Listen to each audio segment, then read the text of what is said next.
The best thing that I like to do in my life is to walk around the streets in downtown. Because I could call back my memories and I could flash back my best days.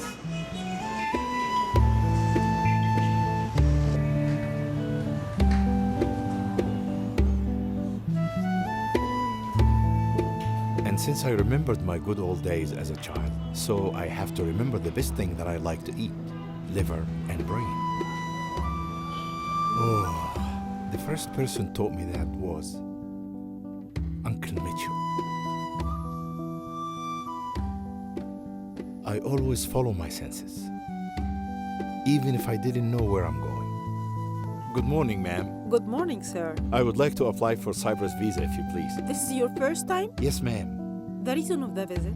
It's a very, very long story, but it's very interesting. I would like to hear it. I was born in Mansoura, and over there in Mansoura was a little store that made great sandwiches. She listened to my story, and she was very helpful and understanding, and she told me all about the documents needed for the visa. Thanks, ma'am. And after a few hours, I got the visa. You may say I'm crazy. It's okay. I'm going to Cyprus.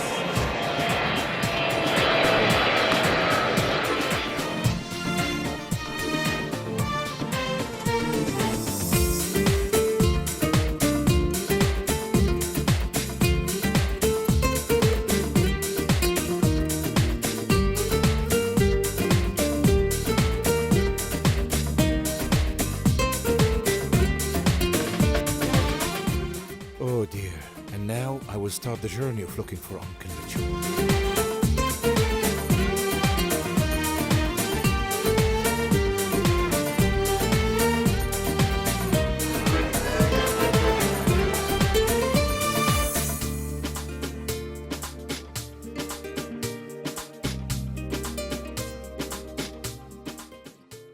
What is that feeling? I feel like I'm still in Egypt. It's very strange. I don't know what it is. Good morning. Morning. How are you? Thank you very well. My name is Nader. I'm from Egypt. Yes, I understand. And my name is Andreas. Andreas. Andreas Alubas. Andreas Alubas. Yes, Pleased to meet you, sir. me too. Do you know what I'm here for? No. You don't know. Okay, let me tell you the story. Growing up in my town, when I was a child, about 6 years old, we had little store who makes beautiful, delicious sandwiches, Yes, owned by a guy from Cyprus. His name was Mitchell. Everybody in my generation, maybe older than me, knows very well. Mitchell's sandwiches, you can smell it from miles away. can I say something? Sure. My father, he was in Egypt. Your father. My father, Your father was born in Egypt? Fagus. Fa'us. Fagus. Oh, Yes, we've been there. oh, Yes, okay. There is a great bind between Yes. Egypt and Cyprus. yes. You know something? This man was like a father figure to me. I loved him so much. And I went to Cyprus embassy to get the visa. And I'm here to look for him. I'm trying to get his address. Anybody who maybe know him or a relative, somebody can lead me to him. You have any address for him? I'm looking for it. The name? Mitchell. That's all I know. Mitchell. I don't know.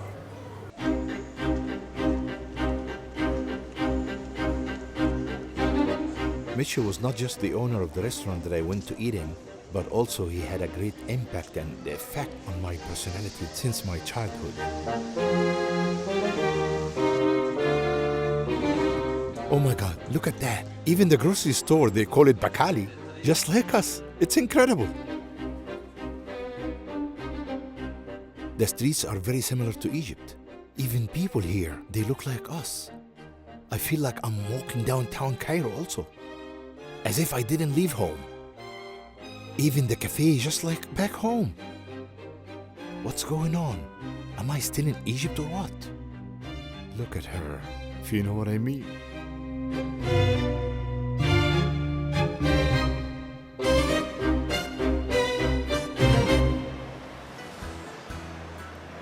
Where I'm going to? Where to start? I don't know. But I have to keep moving. I found out that October 1st is a very important day here, Independence Day.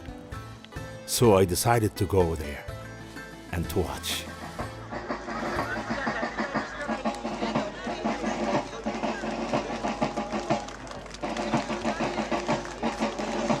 And over there, I met a nice guy. His name is Exenius.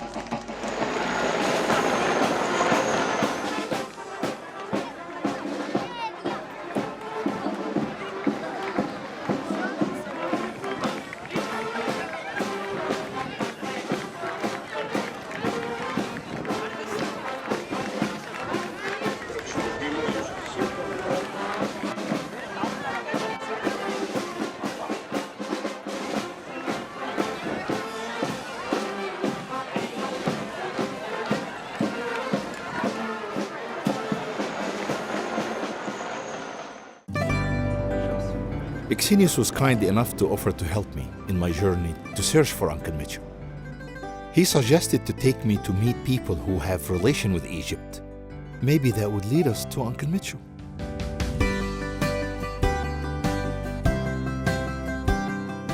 The first one I went to meet was Dr. Papastavros.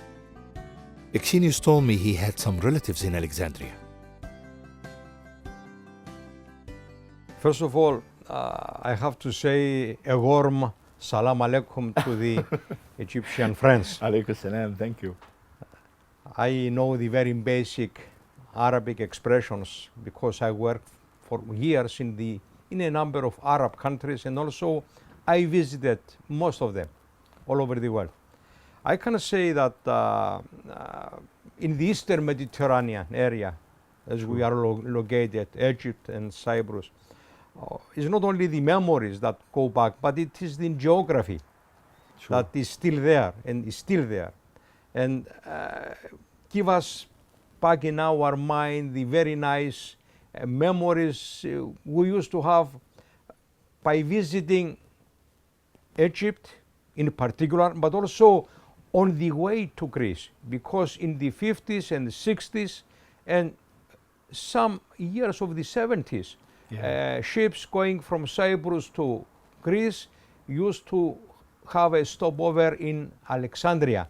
My mother, as I remember very well, she used to say that she had some relatives in Alexandria. Yeah. And in particular, I remember an uncle, as we used to call him, coming in the 59, on that time.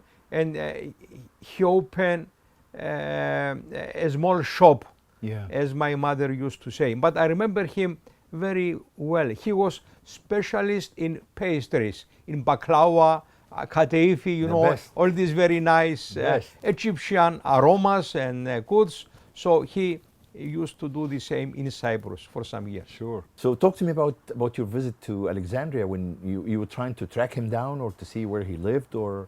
Yeah, we are a small team visiting Cairo and then Alexandria and the Sharm el-Sheikh.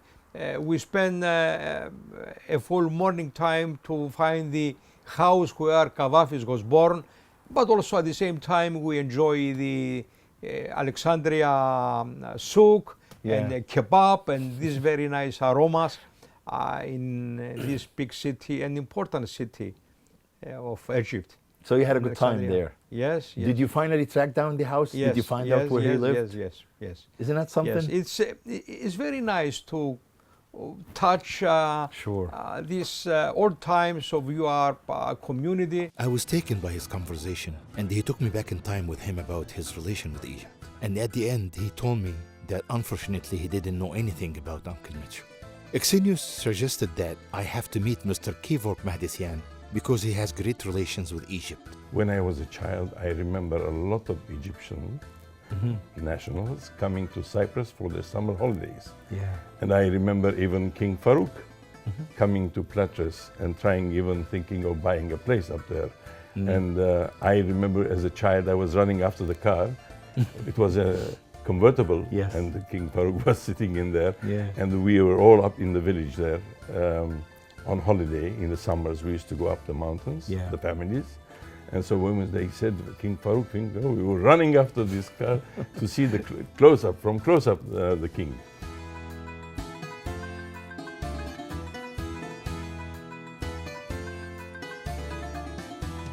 And of course, it was very important to me to go visit the hotel where King Farouk used to stay when he visited Cyprus. My mother had the Hotel Victoria in Cairo, Okay. in Ibrahim Pasha, or Gumuria now, and got to know the king from there. Okay. And when in 1946 he came the first time to the hotel here, Okay. it was in the summertime, and we had to ask all the guests to give up their bedrooms. There were bays and people like that Oh my to God. give their bedrooms and take them to the hotel in Troodos, where Another we were hotel. renting, because there were no rooms. He had taken all his entourage, you know. Oh. He came and he took all these bedrooms. That was back in 1946. 1946. Oh. And he came a second time in 1948. You were a And child by I the was time. a child at that time. I was Okay. 7 years old. Okay. But we were swimming by our little cottage in Limassol, and we saw the royal yacht come in. Okay. And about half an hour later, someone came with a bicycle, because there were no telephones in those days. Uh-huh. And he told him, His Majesty is here and he's expecting you to go to the customs to bring him up to the hotel. Oh my God. And he stayed here about 5 days. And he used to take him to Nicosia to see the dancing and so on. Okay. And one night they arrived at the embassy at 3 o'clock in the morning Okay. and knocked at the door, and the ambassador came down in his pajamas, and he didn't expect to see His Majesty. You see? Okay. That's how it was. I'm sorry, let me just stop you for a second here. Yes. Was that King Farouk's car? No. This is my car. This Oh. is a much newer car. This is a 1962 model. Oh. It's a Sunbeam Rapier. Okay. The Roots company. We have the other car in the garage. Oh. The Chevrolet you will see Oh. in the garage. I thought that's Yes, his. no. Okay. This is a much more modern car. It's a beauty. It's quite a nice car. Okay. I've had for the last 53 years now. Oh. Yes, It's kept in excellent condition. It's in good condition. It's the original paint and everything. It's really good.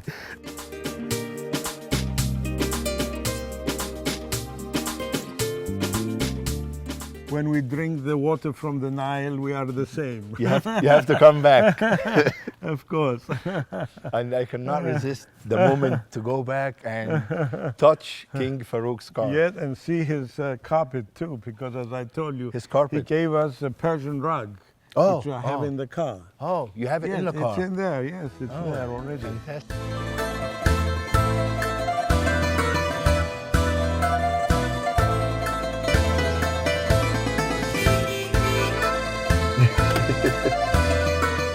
I discovered that Egyptians left a great effect and memories over people here, just like them leaving great memories and good days in Egypt.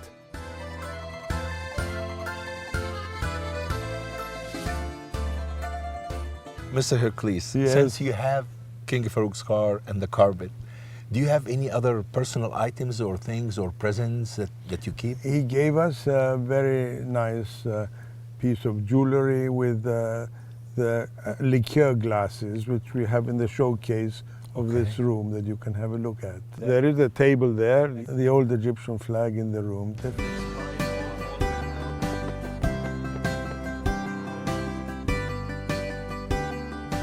Oh my God. Even the bread here look just like the Egyptian bread in the south of Egypt that we call it the sun bread. Even the taste is the same. Wow. I went in 1952 and left after 2.5 years. Oh, you went 1952 and you 1950. stayed 2.5 years. Yes. So it was just right by the time of the revolution. Yes. Oh. Yes.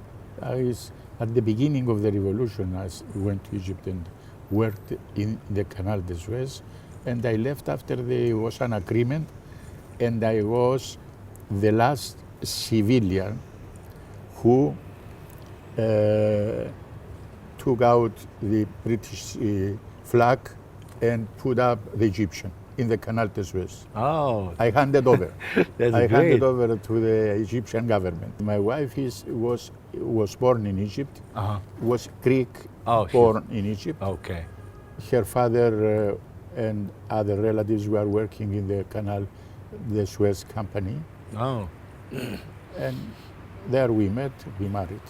so let us know. Just tell me about your memories back in Egypt. How did you In like memory, it? my memories in Egypt are only good ones, the best ones.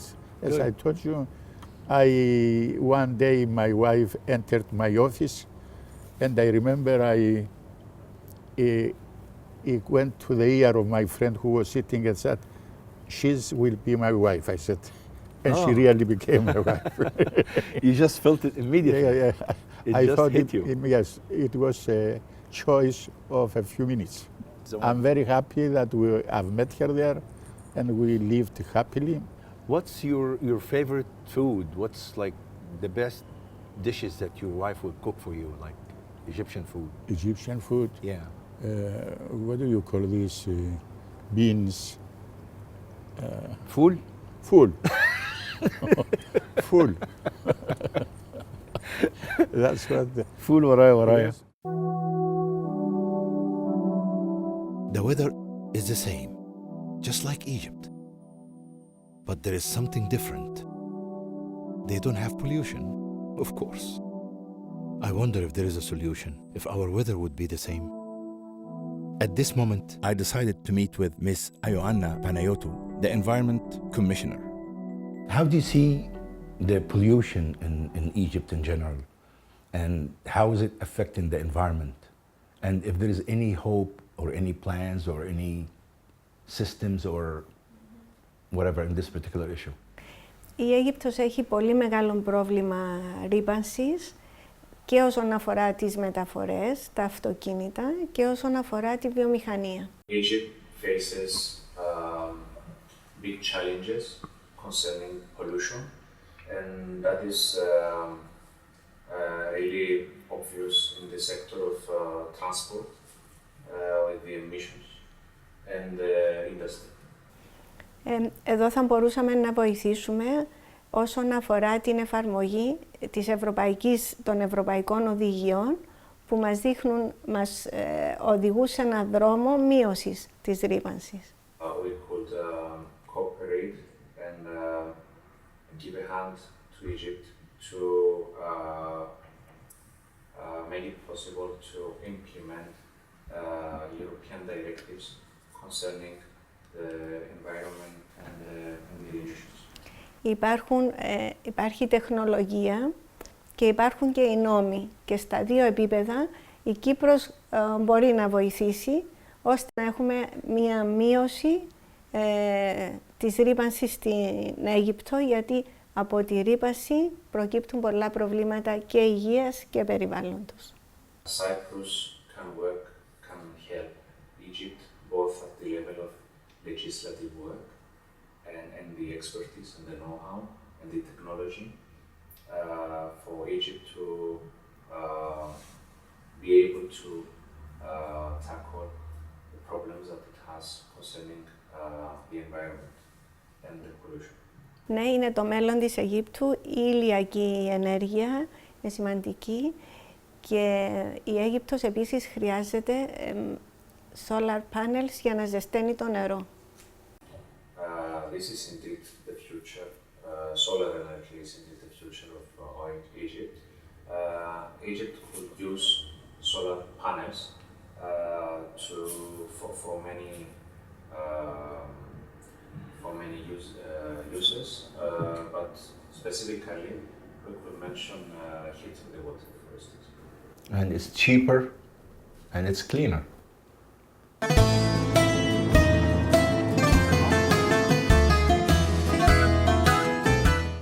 I thought maybe I should look for Uncle Micho in the villages instead of the city.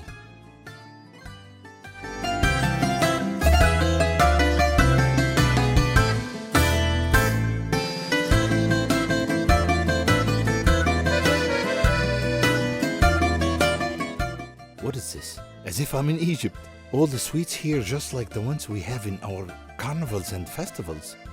That's made out of peanuts and sesame seeds in the city of Tanta back home.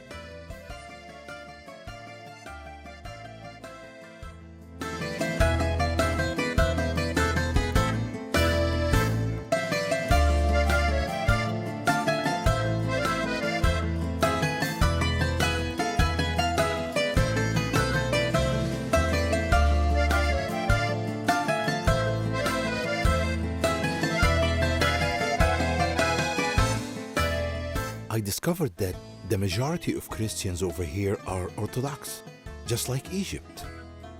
They apply the same doctrine and prayers.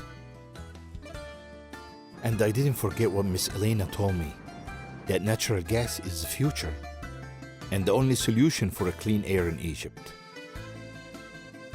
Of course, because it's cheaper and cleaner.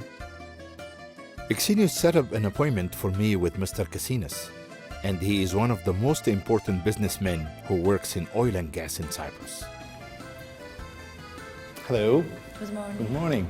I'm Dr. Nader, and I have an appointment with Mr. Casinas.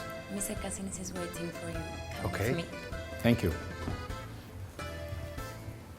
Are the same culture, and you mentioned Mitchell because the gastronomy is exactly the same between Cyprus and Egyptian. Exactly. I'm sure that there are a lot of ways of collaboration between Egypt and Cyprus, and I believe that we shall be in a position with the new drilling program we are doing now to have huge quantities of gas, and in case the need arises, we shall contribute to Egypt. Although I believe personally that Egypt has a lot of gas from their own, they need a new survey. They need to make a different survey so to evaluate the region again and to have much more quantities than what they have today. And I already told them that I am to their disposal to assist in any way they like. I believe that the oil and gas is the tool that will develop the technology in Egypt and will bring prosperity and improve quality of life of the people. I'm sure that together with collaboration between Cyprus and Egypt and the other world will bring political stability above all, and I'm sure that the people at the end of the day will benefit out of this. Once I mentioned that the Mediterranean is going to be the second North Sea oil discoveries and the rest. It's going to be one, and it's going to be very prosperous, and we are going to be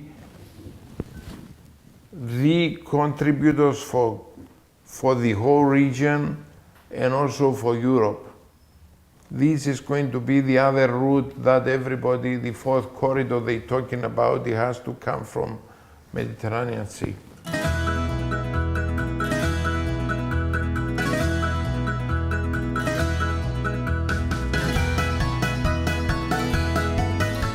Mr. Petro, I would love to thank you for giving me the time and the opportunity out of your very busy schedule. It is my pleasure, and I thank you for giving me the opportunity to share with you You're welcome. my past experience. Let me first tell you that my first contact with Egypt was back in 1977.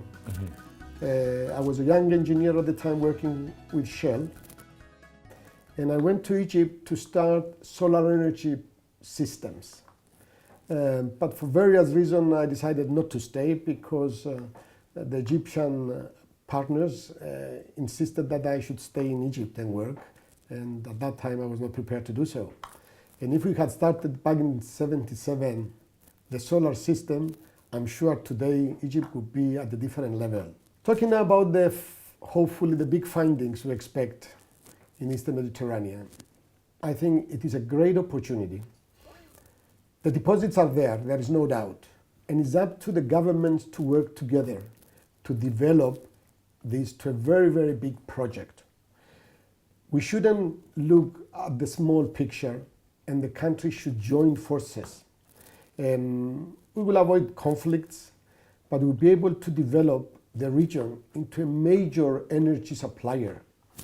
And remember that it's not just the gas and the oil, it's the big projects that we could start if we manage the gas and the deposits well. It's petrochemicals, it's refineries, and this will give people jobs, which we all need badly. I certainly do, because until a couple of years ago, we were not very sure about the Egyptian support or the Egyptian government willingness to work with Cyprus. Mm-hmm. But now this is a very strong indication that Egypt and Cyprus could be together in this very big project. We can become, as Eastern Mediterranean, a major supplier of gas and oil, mainly gas, of course, depending on the findings. Provided we join forces, we can have very big plants for petrochemicals, which we don't have in the region. Yeah. We don't have in the region. Big refineries, which we don't have. Okay, Egypt does have a refinery, but we could develop a bigger size plant here or in the region. But the petrochemicals, which need a lot of investment, billions of investment, will invite in investors, foreign investors who have the money. Yeah. And the good for us is employment. We will give employment to people, lots of people, which both countries needed badly.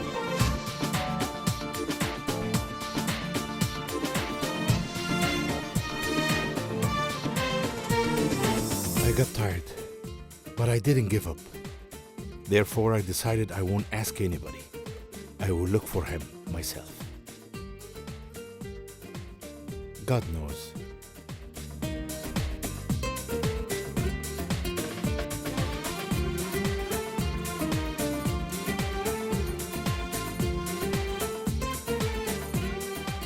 Oh dear, Uncle Mitchell.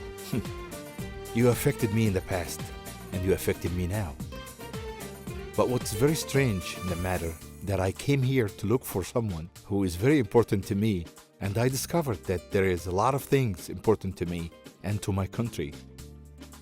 God has blessed us, and I think you have found gas and oil. We are looking for gas and oil.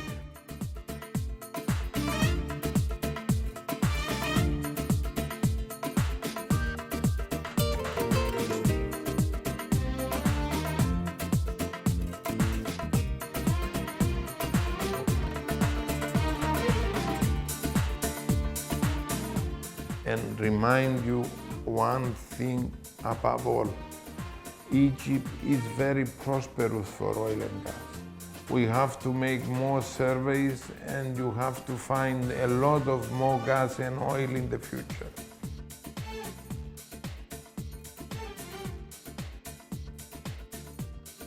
I know the Egyptians like Cyprus. Egypt has always been a friend to us. We have the same problems. We have to work together. We can become, as Eastern Mediterranean, a major supplier of gas and oil. It's going to be the second North Sea oil discoveries and the rest. It's going to be one. I thought that love was between me and Uncle Mitchell only. But I found out that love between the two countries is always there, even before I knew Uncle Mitchell. Therefore, I will keep looking for him forever, because love never ends.